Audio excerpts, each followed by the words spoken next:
Ayun na nga, so dumaan ako kanina, so panay tingin sila sa akin. At nung pagbalik ko, at yun na nga, ay sticker yung inaabangan nila sa akin na gusto nilang hingin.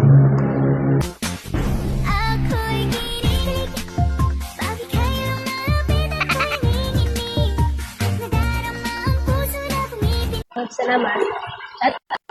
Yun. Nabangan kita.